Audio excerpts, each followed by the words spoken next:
day, and welcome to another episode of Awakening Moments with Angie Donahue. I'm glad to have you join me today. Today I'm going to be actually working in regards to allowing you to see some information about New Hampshire Children's Trust.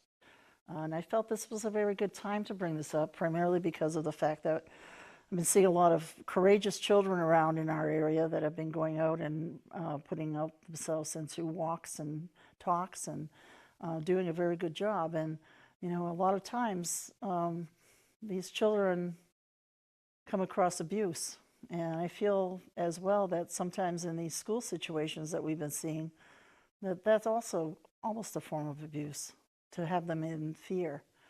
But today I just want to focus on a wonderful association that I found in the New Hampshire area that is for New Hampshire, and it's the New Hampshire Children's Trust. They provide integral training, technical assistance, resources, evaluation, accreditation support to the direct service programs. Those are the professionals who directly interact with your children and your families. They strive to improve the systems and the public policies to support the healthy outcome for children. In addition, they engage with general public, community, business, religious, and parent leaders to take action to eliminate child abuse and neglect in New Hampshire. So at this time, I'm going to just introduce Karen Bernard Kriegel. She had joined the New Hampshire Children's Trust in 2009. And after 20 years of working for children and families in New Hampshire, Karen holds her MS in Family Studies at Wheelock College in Boston, Mass., a BS in Leisure Management and Tourism Program Administration, and from the University of New Hampshire. She was a member of the Leadership New Hampshire class of 2014, and Karen has served on several nonprofit boards and has held many volunteer positions around the Granite State. Karen has 2 sons and lives in Dover. She's a strong believer that every child deserves a great childhood. So joining us today, thank you, Karen, for being here on Awakening Moments with Angie. It's my We're pleasure. So happy that you join us. Thank you for inviting me. Yeah, Glad very to be good. here. We also have today with us a few of the members from the Fiddle Ensemble that are here. Susie Collins from Amherst, New Hampshire. I love the fact that we emphasize the fact that the children are grown and gone, so she's having fun and she's enjoying her time. She's a long-lost music, her long-lost music has filled her retirement. So year 2 and her guitar skills are greatly improved. She has enjoyed every moment playing music with these wonderful musicians and hope to pass on her love of playing to my beautiful grandbabies. Looking forward to many more years with the Fiddle Ensemble. And we're not done yet, because we also have Heather Sweeney from Amherst, New Hampshire. And she was teaching 8th grade science for 30 years, retired to pursue some of her own other passions. She started fiddle lessons at 53 years old after her mother-in-law gave her a toy fiddle for Christmas. She is also an artist and a guardian ADL at Lytton. I'm going to have to, it's going to be one of my first questions for you, for neglected and abused children in the state.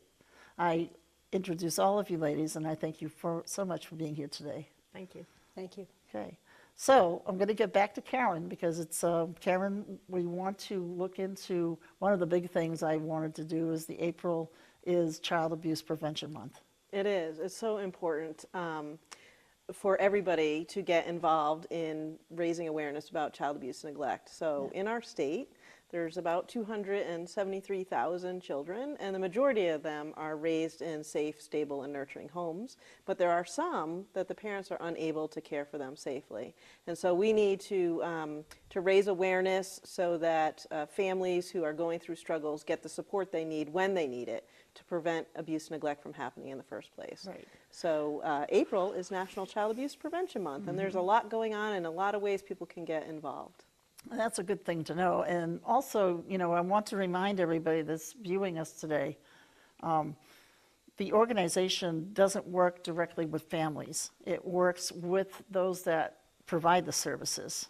That's right. Those agencies. Mm-hmm. So the 3 main things that we do is we advocate for policies in the public realm with the state government, the federal government, local government, and also with employers, because it's really important to have family-friendly policies in the workplace. I know when I was raising my kids that I wanted to spend time with them when there was a school function or if I needed to take them to the doctors. And I was fortunate enough to have employers that allowed me to spend that time with my kids and be there for them. And not everybody has that. And so we work on policies in the workplace and policies in the public realm. As a matter of fact, there's some policies right now that are going to offer voluntary services to families. So abuse and neglect doesn't have to happen, but you will be able soon to get services when you're stressed out. So, for example, you could have lost your job, or somebody could have come down with a chronic health condition, or somebody could have passed away. And at those times, you can throw your family for a loop. So it's really important to have services that support you in those challenging times so you're able to take care of your kids. The second thing that we work on is training those providers that we were talking about. Yes. So whether they're teachers or nurses or doctors or mental health therapists, child care workers, parenting educators, home visitors, we want the door that a family enters to be the right door. So if I'm struggling with housing or with food security or with knowledge of parenting skills, I want to be able to go to my local place, because that's easy and convenient, and have them be able to help me access the services I need. I don't want to be shuffled around. I don't know, go here. I don't know, go here. You know, so we do the training of all of those professionals so that they are informed on what families need to be successful in raising their children. And the third thing is basically social norms, which means culture. So wouldn't it be wonderful that once you had a baby, the whole neighborhood and the whole community and your whole extended family would celebrate with you and be there to support you? Young people having first-time babies, and if they have other struggles like domestic violence or substance abuse or mental health illness, are at risk. But if the community can rally around those families, provide meals, provide respite care for the kids, provide information on parenting and child development, then those families are going to be successful, and we're going to prevent child abuse and neglect from happening in the first place. So it's really about policies, culture, and trained professionals when a family is seeking help that know what they're doing, how they're able to help families. So I love working for the Children's Trust. It's been a great journey for the last 8 years for me, and we just launched a new strategic plan, and I'm so excited about all the things that we have coming up in the future. And what is your main, like, do you have a really big focus right now on something particular? So for policies, we're working with our Child Protective Services to transform and to bring prevention services to more people, because right now there's very few people who can actually access things like home visiting or parenting classes because there's just not a lot of resources out there. We're also working on the employer policies, so there's paid family and medical leave. So if you work at an hourly job making minimum wage and your child is, let's say, 6, and they get sick, you either have to go to work and leave them unsupervised so that you can get money to buy food and pay for their housing, or you stay home and supervise them and you don't get paid. So paid family and medical leave would allow people to buy into an insurance program and allow them to receive some money so they can safely care for their sick dependent. So those are some of the major policies that we're working on. Now, when you work with those types of policies, do you go as far as like the employers, bringing them strategic thoughts and measures that they might want to take to change their look and attitudes of So that how is they are in our demanding? strategic plan, but we are also looking for more funding to hire a person who actually would do that. So we would love to work with the human resources professionals. You may know that some of the larger companies have things like employee assistance programs. And wouldn't it be great if there was parenting education classes in the workplace? And wouldn't it be great if we could look over employee handbooks to see what benefits there are and talk with employees about what would really help them balance work and family life. Yeah. And so if we could get some more resources, we would love to hire staff. We do have the framework we're implementing is called the Essentials for Childhood, and Colorado has been the leader in doing workplace policies. And there's a whole toolkit about why it's good for the families, the children, and the employers to create this. And I think the next generation is going to demand that. It will be the demanding young that. generation wants to have balance in their life. Yes, they do. You can see that very socially. You walk into a Walmart and you don't see children or teenagers going and sitting there. They won't take all the hours. They kind of are, well, no, I'm balancing out my life. And that's a good thing to see, actually, because we do need to come back to our cultural awareness of families have to be together more. Right. And that really is a help. You know, I think of Child Abuse Prevention Month, and as I opened up this show, I started to talk a little bit about the march. But I also, you know, when I look at the Abuse Prevention Month and I look at the abuse prevention of children, I also look at the factors of not just the family, but also the surrounding that they are in. Bullying, things that are going on like that. Are there programs that you guys do start to get involved with those types of things? So we're such a small agency that we're limited to working on preventing abuse and neglect in the household. In the household. But anytime a child is experiencing trauma, we're interested in that. So sometimes we'll be supportive of legislation, or we'll be supportive of promoting things on our Facebook page, Instagram, Twitter, all of that. Because we do want to raise awareness. You know, there's human trafficking that happens. There's sexual assault by neighbors and coaches and teachers and people the child knows who are not in the family. But unfortunately, my agency just doesn't have the resources to make that our first priority. But we're very supportive of the agencies that are working on those other issues. Yeah. So I just was questioning that. And as I was saying, it is the April is Child Abuse Prevention Month. There's all kinds of beautiful things that, you know, you guys have things that people can do to, you know, assist your, you know, to celebrate. Yeah, so the theme this year is help great childhoods happen.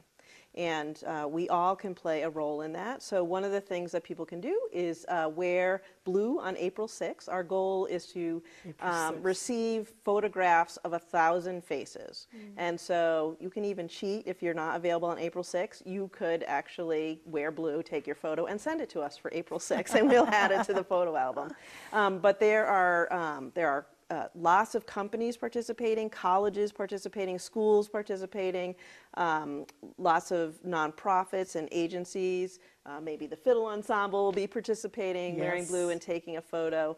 The other symbol for Child Abuse Prevention Month is the pinwheel, because most people, when they're handed a pinwheel, feel happy. Oh, yeah. Right? And it's a childlike freedom that you have, and so the pinwheel is a symbol of the great childhood that we want every child to have. And so we have these kits that come with pinwheels. They're free. They also have posters and educational materials. So if anybody wants to plant a pinwheel garden, we would love to work with you on that. All we ask in exchange is that photo, so we can tag you and post it up on our social media page, and we're looking for, you know, 1,000 faces to get up there. So we're very excited about that. That is exciting. Yes. So, The picture I think that everybody's looking at is at the Dover Public Library with Senator Waters and the General Federation of Women's Club and a bunch of children that were at the library. So yeah, that was last year, and it was a great time.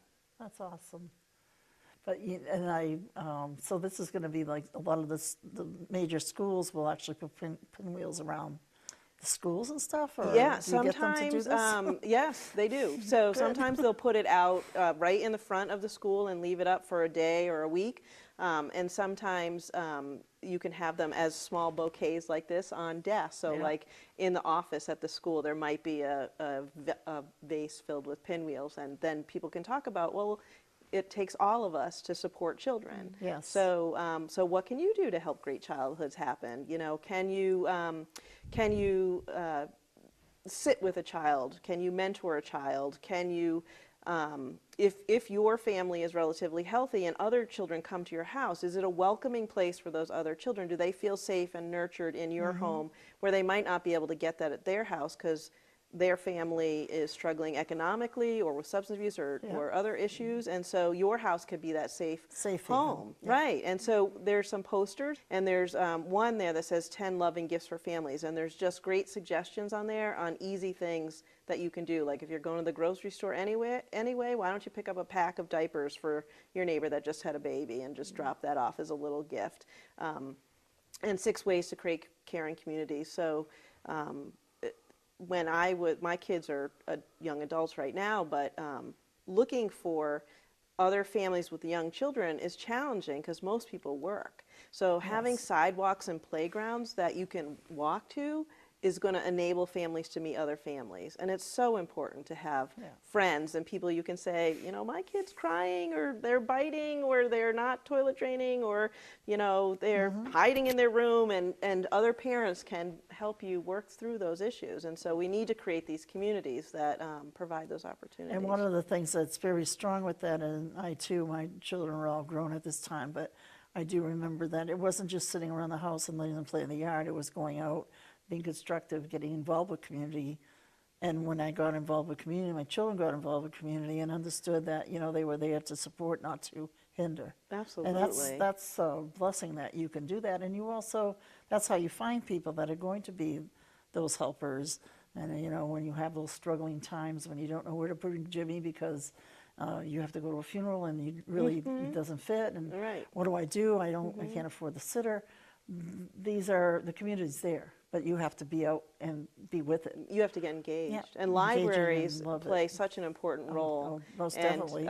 People forget that because they think it's just to check out a book, but libraries really are a place for communities to gather, and they offer so much more than books. And there's a lot of times people forget that there are facilities that have special functions for everybody to enjoy and get involved with. Yes, So, absolutely. There's family resource centers and recreation departments, and you know. Now, as far as like people that are in, like let's say they need the support. Let's say that they are having abuse issues, or they are not being able to handle and cope. There may be a mother out there that I've been up every single night. The screaming just goes on. You know, I'm at my wit's end. What would you suggest to those people? So if you are feeling stressed and overwhelmed, or you need services but you don't know how to find them, we usually recommend New Hampshire 211. So it's online and a phone number, which is just 211. And they have been improving their collection of resources and should be able to refer you to get some support for that. You also can go to our website, which is nhchildrenstrust.org, and it says, find a program near you. And you just put your town in, and it will tell you what the family support programs are. I did that. Oh, great. I did that this weekend when I was looking at the stuff. And you should be able to go into any of those family support centers, and they should be able to help you. Yeah, it was very simple. Just Now, a little quick. If abuse, neglect, you suspect that's occurring, you do need to report that to Child Protective Services. And I actually don't have the number memorized, but there is a hotline for DCYF, Child Protective Services, that you need to report if you think abuse, neglect is happening in and your then area. Central Intake will evaluate whether or not there needs to be an assessment. And it's not bad to make that call, because children don't have their own voice. They're not legally able to do so many things that adults can do, so they really count on adults to keep them safe. Yeah, I hear you. You seem to be all over the place. So, you know, watch for New Hampshire Children's Trust. Look into, they're even on Facebook, they're on Instagram, they're on Twitter, they're all around. They can help you to find the agencies, or you can look at the agencies that they support. Because as you go onto their website, you'll see that there's a multitude of different agencies that are like trained by them or given support by them, and there's specific programs that these people can. If you're actually a caregiver of some sort, you're best to go New Hampshire Yeah, find a Children's Trust if you program don't near know me. it, because there's actually workshops and things that you can actually get into, Right, which right. are pretty impressive because it's a Thank wonderful you. tool Thank you. for Yeah. anybody. And we'd love to have people follow us on Facebook. We post every day, probably a couple times a day. Monday is My Voice Matters Monday, so there's advocacy opportunities. Wednesday is Words of Wisdom, and Friday is always something funny.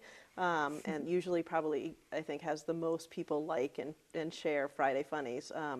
And then Instagram is brand new for us, but that's really the target audience for that is going to be parents. So there'll be great tips and resources directed specifically to parents right on our Instagram. And everything is NH Children's Trust. Yeah. So you can just One of the search things that. I noticed on this is I have a few of the flyers here, and I know some of those are up there, but, you know, each of these, I just loved it. I was looking at this, Karen brought this in, my family checklist for strength and greatness. I know where to turn to meet my family's basic needs. I can handle challenges with flexibility and take time to recharge. I know what my child needs as she grows and develops. My child feels loved, has a sense of belonging, and the ability to connect with others. I have friendships with people who support me in my parenting. So they kind of give you checkpoints, you know, they give you checklists. And sometimes we have to be reminded. We really do, because we are human, and there's so many things, especially in this society today, where you're just so inundated with all kinds of stuff that you forget those minor pieces. Right. And I love your materials because it like brings out that it's there, and it's like, wow, yeah. Oftentimes, This one, if we're 6 in ways a to create yeah. caring communities. Welcome babies to your community by giving new parents diapers or meals. Volunteer, coach, or be a mentor to kids in your community. Host a community drive for clothing, food, or school supplies for local families. Create or advocate for family-friendly policies in your workplace. Make recreation areas, pedestrian routes, and resources safe and accessible. Support your local family resource center by volunteering or donating. You know, these are all things, we are a community. And if we are united, then we should really be a part of all of that. And so, you know, I, as I've always stressed on my shows in the past, and I stress now, it's not just these programs, it's not just these organizations. They're the answer, but they're not going to do it for you. You have to come out, you have to get involved. And the more our communities get involved with creating the space that is necessary or the discussions that are necessary, the stronger our community becomes. And our children learn from that. Right. Truly. Right. So we would love for everybody to get involved in the April activities, including attending the New Hampshire Fiddle Ensemble concerts. It's so exciting to be partnering with a large community of musicians who embody the spirit of community, really. And so this is our, I think it's our 4th year partnering with the New Hampshire Fiddle Ensemble, and they have 3 concerts coming up. They're in Kittery at the Star Theater on April 7th, and in Concord at the Grapponi Toyota dealership on April 8th, and then at Exeter Town Hall on April 14th. They do have a 4th concert on the 15th that supports Franklin Opera House, who was the founding partner with the New Hampshire Fiddle Ensemble. And it's a win-win-win. So there's the musicians, there are the businesses that support this, and there's the nonprofits that benefit, and then there's the audience that gets to enjoy so much talent up there and a really good time. And this is something that, you know, it's a good time for not just adults, but the children too. And it's a wonderful way to help support these programs. Because whatever support that you give is going to help a lot of different programs in our communities. Right. It's not just going to your, because what you take, you work with all those other support systems, and I think that's a fabulous idea. The Fiddle Ensemble, I never had heard about them before, honestly. I don't know if anybody else has, but they're here as guests today because at the end of this presentation that we're working on here in our show, they're going to actually do a beautiful presentation of a little bit of their fiddling skills.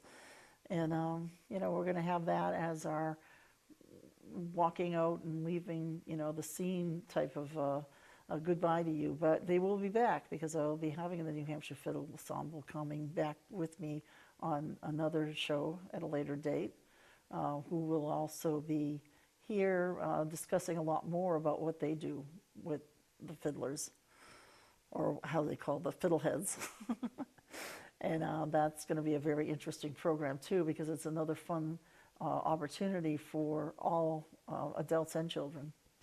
So I'm going to start going into a little bit of, and I'll let you both, Deb, what is it that made the New Hampshire Fiddlers Ensemble decide, you know what, we're going to do this, and we're going to do it to support this cause?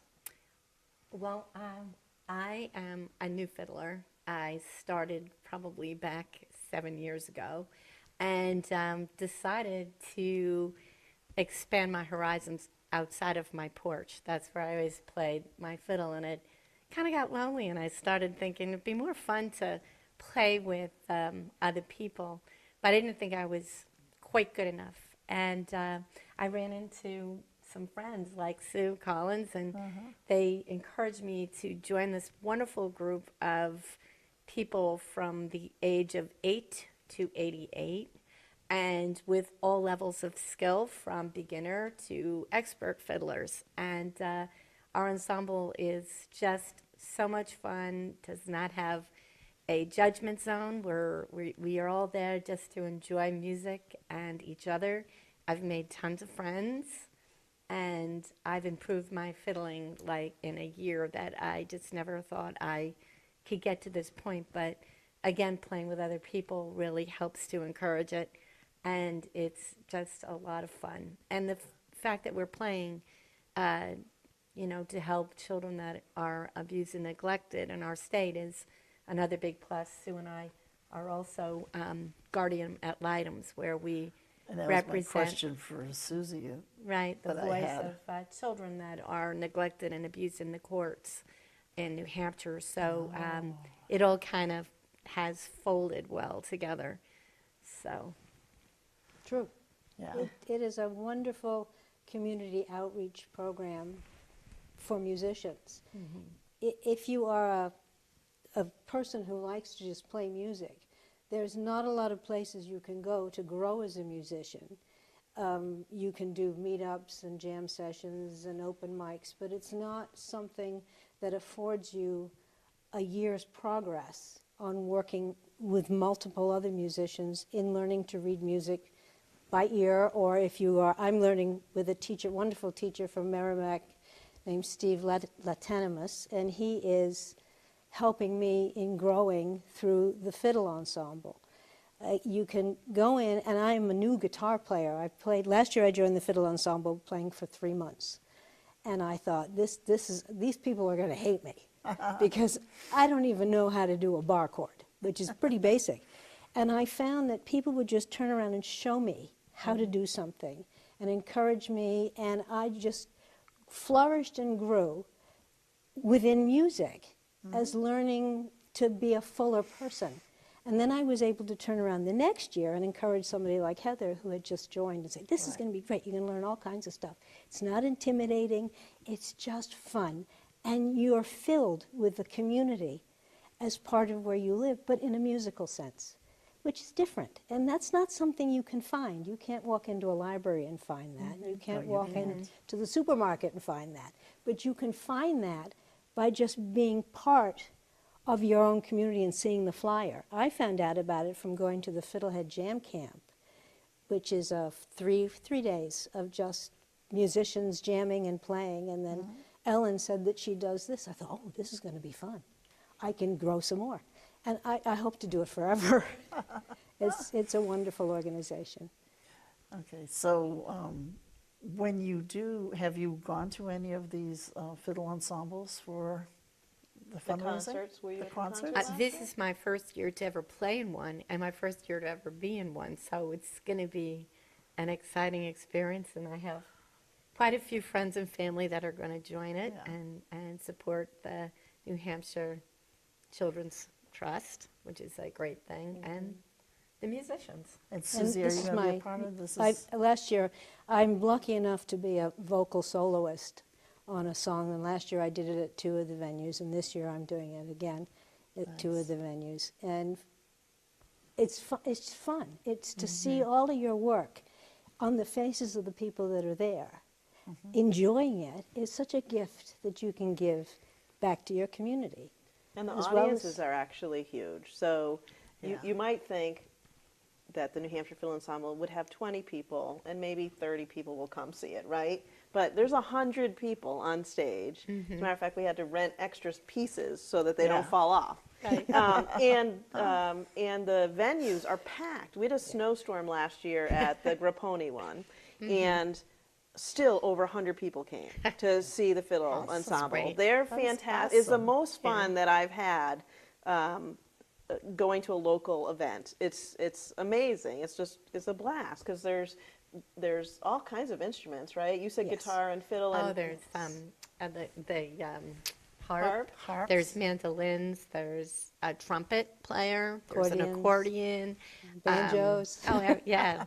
It's just I like, heard there was going to be a soloist on a harmonica this year. No, I think that was somebody was talking to me about that, and they were not sure about the breathing and decided they weren't going to do it, which is fine. Oh. Because if your comfort level isn't Right. there, you don't have to You do don't it. have to do it, And the wonderful thing that comes across from the people playing in this ensemble is the joy that they have, because everybody is in their own comfort level. And everybody is doing the best that they feel they can and not feeling pressured to do anything other than what they're loving and enjoying. And you can see it, you can hear it, and you can feel it when you go into the concert. I definitely could. And even though there's 8 and 88-year-olds there, right? right. The generations didn't matter, No. right? No. It was just amazing to me. And just what I want for all the communities is have multiple generations just interacting as people. And We it were- does show you, I picked the guitar up after 35 years at 66. It does show you the wonderful brain plasticity of being able to take something like the language of music and grow with it as a senior. And you can see these little kids doing it, and you can see there's one fellow that's played for 3 years. He's 88 years old, and he's fabulous. And the joy on his face, this is just such a part of his life that he's able to give back to his community by being part of that audience. It's great.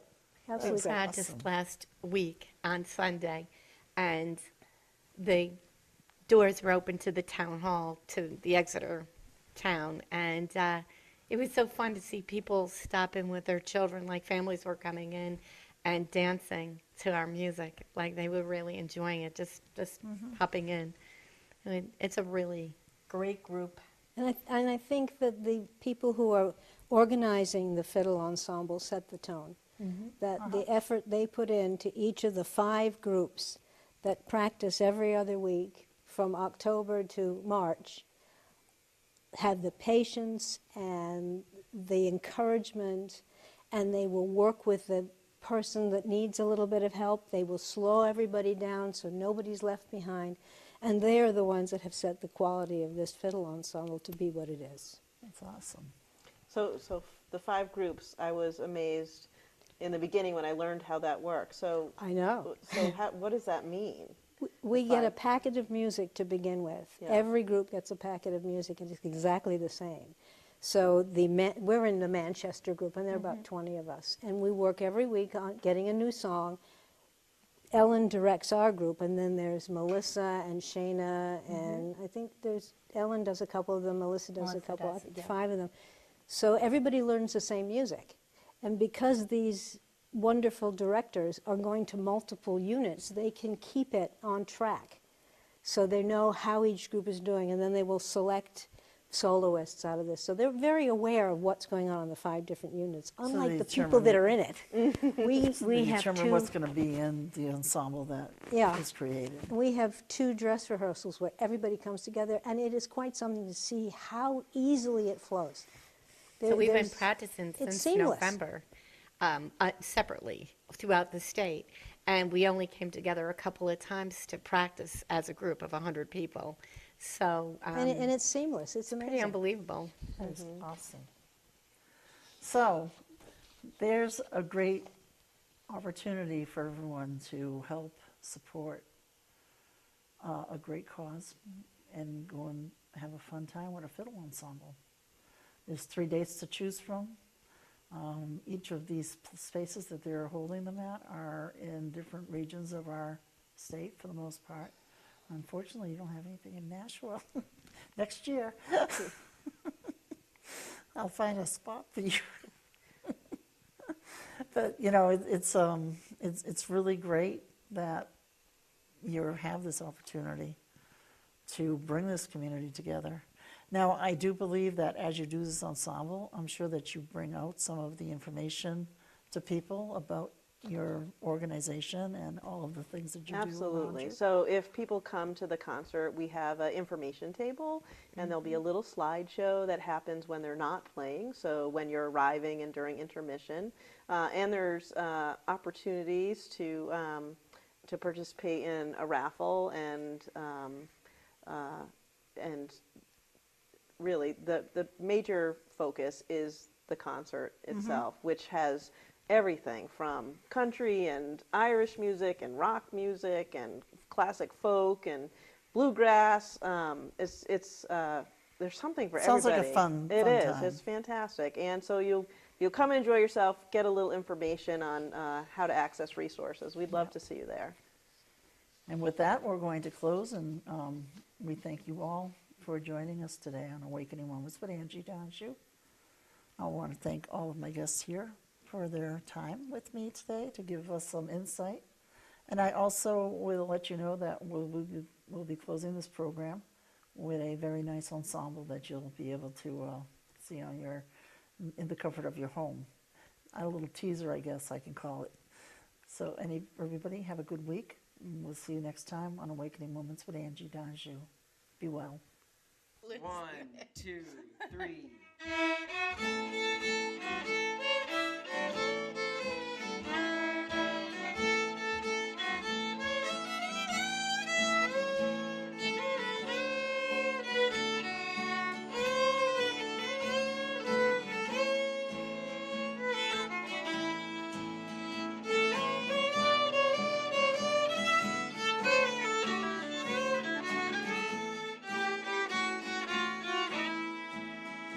My brain is cloudy, my soul is upside down. Oh, my brain is cloudy, soul is upside down. When I get this lone down feeling, oh, the blues must be somewhere around.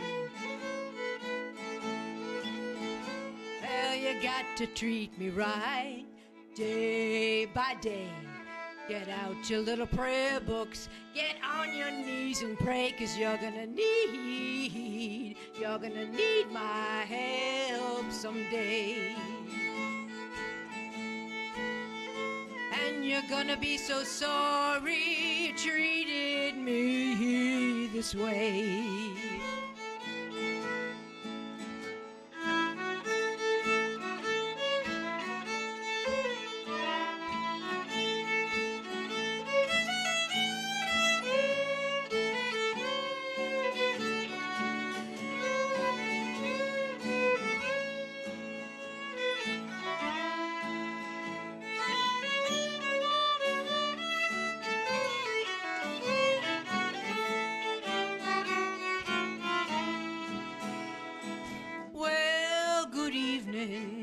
Don't that sun look good going down? I said, well, good evening. Don't that sun look good going down? And don't your home look lonesome when your lover ain't around? Well, I've tried everything, baby, to get along with you, and now I'm gonna tell you what I'm gonna do. I'm gonna stop crying, gonna leave you alone. If you don't think I'm leaving, you can count the days I'm gone, 'cause you're gonna you're gonna need my help someday. And you're gonna be so sorry you treated me this way. My brain is so cloudy.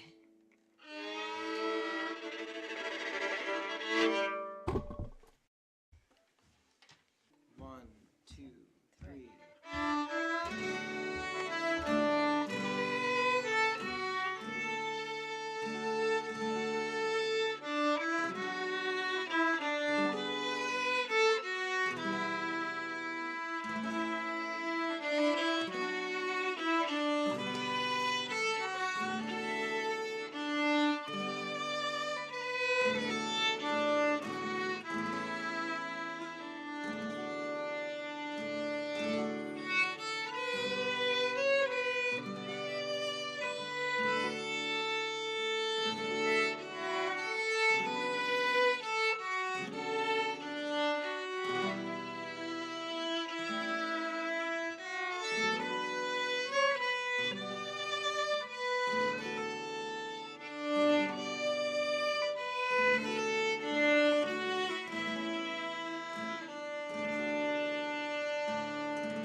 All right, thank you. Three.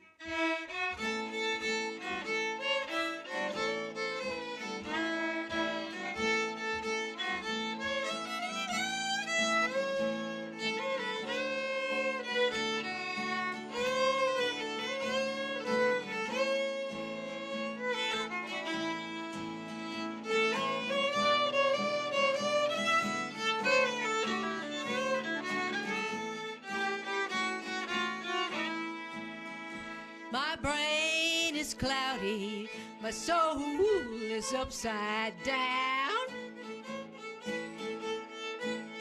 Oh, my brain is cloudy, soul is upside down. When I get this lone down feeling, oh, the blues must be somewhere around. Well, you got to treat me right, day by day. Get out your little prayer books, get on your knees and pray, 'cause you're gonna need my help someday. And you're gonna be so sorry you treated me this way.